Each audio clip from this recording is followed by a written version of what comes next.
What is up, guys? Bringing you yet another God Guide. Today we are covering Rat, and that is thanks to Christian York.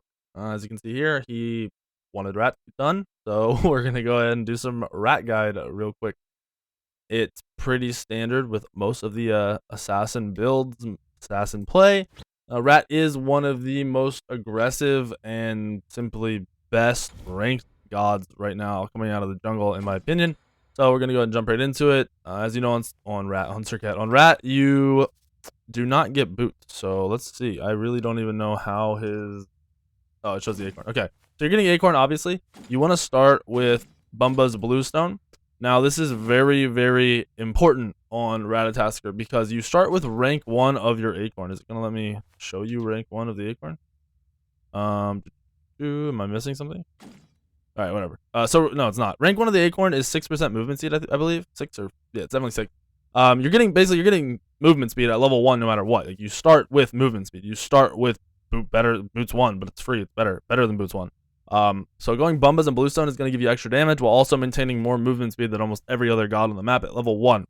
You will then finish your acorn while running around the map. You do not back to finish your acorn. You can buy it from wherever you want on the map, and this is key to Rat because you're usually finishing boots / your acorn when speed is spawning for the second time. Basically, you have your original spawn at 30 seconds. That next spawn is going to be right around when you're finishing boots, so that gives you an advantage. You can be at the speed with max rank boots before the other person because they have to back. They won't even be there. They'll either be at the speed with no boots or boots chew, or they will be backing to buy their boots. You can take the speed and dip. Now, Ratatoskr is super aggressive because he has one of the best ults in the game coming out of the jungle. He has a massive circle ult that allows you to float in the air for a long time and pretty much bait out / do whatever you want and move across the map very quickly, which is why it is important for you to take advantage of this early game and exploit that ult, as well as the fact that you have boots without backing. That is key. Now, keep in mind, I do always buy 2 health pots and 2 mana pots with this start and try to exploit that as best as possible. You are then picking up CDR, Hydra's Lament to be exact. It's really, really good. You'll have 4 abilities that do damage, so you can use each ability and auto attack in between them to get max damage out of Hydras. I then like to go into where is it? Heartseeker. Now, this is going to give you the pen and extra damage a little bit earlier than Jotuns. Granted, you can go Jotuns here. I like Jotuns if I want to exploit my ability to be around the map and use my abilities over and over again. If team fights are kind of going where I use all my abilities once and then have to leave because I'm almost dead or some shit, Heartseeker is key there because that will get you a kill in your first rotation of abilities, whereas Jotun's Wrath will get you a kill in your second rotation of abilities. Usually that's the idea, is for you to be able to spam your shit. Plus your ult's up more often if you go Jotun's here. But usually you're going to go Heartseeker and then you're going to go Jotun's Wrath after that. And then I am going to pick up my Crusher because Crusher is going to add even more CDR to this kit. You already have 30%, plus you get the extra second off of your abilities, which is sick. And then I finish the build with even more pen. That is not pen. I get a Titan's Bane. Very simple. Very straightforward for Ratatoskr.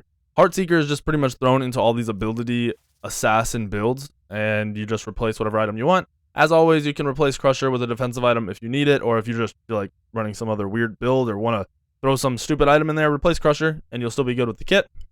You will not lose out on all too much.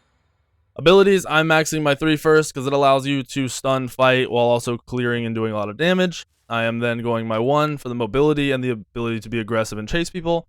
Then your 2. Your 2 is going to be what you max first because it's the most guaranteed damage. Don't have to be right in someone's face to get the full, like with the 3, you have to be right in their face to land a full 3 damage. With the 1, you have to dash in and be super aggressive and be out of position usually to use it for max damage. So the 2 is what you're maxing. You're then getting your ults, maxing your 2, as I said. Your 3, your 2, maxing your 3. Then it comes down to how your fights are going. Your dash is going to be ideal because it's on a short cooldown when you're landing your abilities because of the dart passive. The cooldown on dart being reduced whenever you land your other fucking abilities. So your 1 is going to be your most damage. But if you're always going to a fight and having to dash out, just level your ult. It's not ideal. It's not as much damage, but it is going to give you that burst damage, that guaranteed kill damage on the first target you go on. But like I said, usually I'm maxing my 1 and then I'm maxing my ult. Very simple, very straightforward. 2, easiest to secure. 3 is going to be your next safest and easiest damage. Then, like I said, between your 1 and your ult, Now let's go into our matchups. Got gods. Assassin-wise, you destroy everybody. You do very well against everybody. Serket can be really, really rough, and a really good Thanatos who takes advantage of the early burst from range is going to be pretty much your roughest matchups. Everything else in the Assassin tree will be very straightforward, very simple. Warrior-wise, you gank every warrior amazingly. Raven can be one of the hardest, as well as Wukong, because they have the immunity bullshit. Amma can be decently good because of the immunity bullshit, and Chalk can be annoying. I would avoid trying to spam gank a Chalk. I would avoid maybe trying to spam gank a Raven, and maybe a Tyr, just because they can be very frustrating. But you can cancel Vamana's knockup very easily, or sorry, Vamana's dash very easily. You can do enough burst to kill most of these people. The fact that your solo lane can start a fight, get the person pretty low, maybe trade out evenly, and they're both at, say, 30-40%, and then you can come into the fight with a global ult is ridiculous. Guardian-wise, you do just fine against all the Guardians. You do a lot of lockdown. Sobek can be annoying because of his displacements. Ares isn't that bad because you can ult out of Ares ult. Kabrakan isn't too bad. It's being played a lot right now, but you can cancel the trembles, which is awesome. It's a little bit harder to chase gods like Fafnir, who can leap over walls, but you can deal with it, and it's not the end of the world.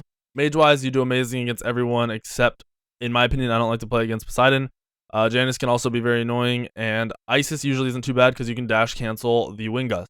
So for Poseidon, the Whirlpool's annoying, obviously, and Janus, because Janus can go through walls and shit and slow you, and it can be very annoying. But you can play against all of them just fine. You shouldn't struggle too much against any mage at all. You do very well against gods that can be Dove, Zeus, Ra, anything with low mobility. Vulcan, Isis, even if Morgan's being played, Freya, all very simple, very easy to die. Hunter-wise, hunters aren't too bad. You have Bluestone, so Izanami isn't too big of a problem. As long as you get your abilities on Izanami, she'll be forced out of invis as soon as she dashes. Anyone who can go over walls is going to be the most frustrating, but not too bad. So don't stress too much about the hunters. And then that's everything. We covered all of the assassins, all of the warriors, all the guardians. I guess I didn't go over Rat's actives, which could be kind of important. Some people don't realize.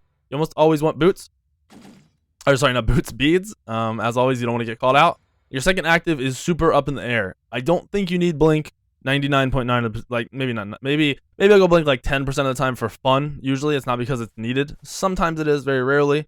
Aegis is going to be your most common active here. Where is that bitch? So you got Aegis. Simply because you're almost always out of position if you're using your dash to do damage. So having the Aegis is just backup security. Now, if there isn't anything that's going to punish you too much for dashing, be even more aggressive and pick up a Sunder. Sundering Spear just allows you to kill tanks that much quicker. You have a lot of lockdown in your kit. You have a slow, you have a protection shred from your 2, you have a stun on your 3, you have a knockup on your ult. You can full combo somebody with Spear. Anybody, realistically. Obviously, warriors, if they're far ahead or super tanky, you're going to need your team behind you. But all the squishies, you will full combo very, very easily with Spear. Ult them, Sunder them, auto, 3, auto, 2, auto, they dash away, you 1, auto, they're dead. Realistically, they're dead. It's a full combo with essentially a 5th ability coming out of Sunder, and it's pretty damn disgusting. Other relics that you can look at would be your team relics. I really don't build team relics too often. I don't like sprints. I don't think Shell is needed because Rat's usually not in the middle of the fight. Usually comes in before or after and looks to get out after initiating or just full in. Thorns is going to be really worthless. Teleport's going to be worthless. Meditation's not really needed. Sometimes if they have a lot of healing, you can pick up a Curse Ankh just to get the anti-healing. That might be the only team active I ever pick up on Ratatoskr. Very, very straightforward. One thing I haven't been talking about on Assassins is wards. So if you ever finish your boots and then on your next back can get a Chalice of the Oracle, which is essentially you get 2 wards every time you back, having this will save you a shit ton of gold, and it will also cause you to ward more. A lot of you don't realize how important warding is. You don't realize that you do not ward enough. So with this item, you will almost always have wards on you. Obviously, put 2 wards down, let them last for as long as you need them, and then put the next set of wards down. But with this, you just don't get counter wards. The only downside of this is you don't have counter wards. So with these wards, I place them deep, deep, deep as I do any regular ward. I'm placing it in their buffs. I'm like their speed buff, their red buff, their blue, their purple, whatever. I'm putting it their back harpies. I'm putting this in places that won't get counter warded. I'm putting this on the gold side of their red. So if you were to jump over the red wall, If you're on their red buff, you jump over the wall towards gold. Right where you would land is where I'm putting a ward, a regular ward, because it's not counter warded very often unless they see you place it. So use Chalice of the Oracle to put wards in those places, and try to remember that because it is very, very good if you have that extra gold in one of your early backs. It saves you a lot throughout the match. It also causes you to ward more, which is important. So hopefully this guide helped you guys out. Remember to hit the subscribe button. It helps me a lot. Hit the like button. It helps me a lot. I appreciate it when you guys do these things. It means a lot. It helps me a lot. So thank you guys for supporting the channel, supporting me. And as always, drop a comment below of the god you want to see next.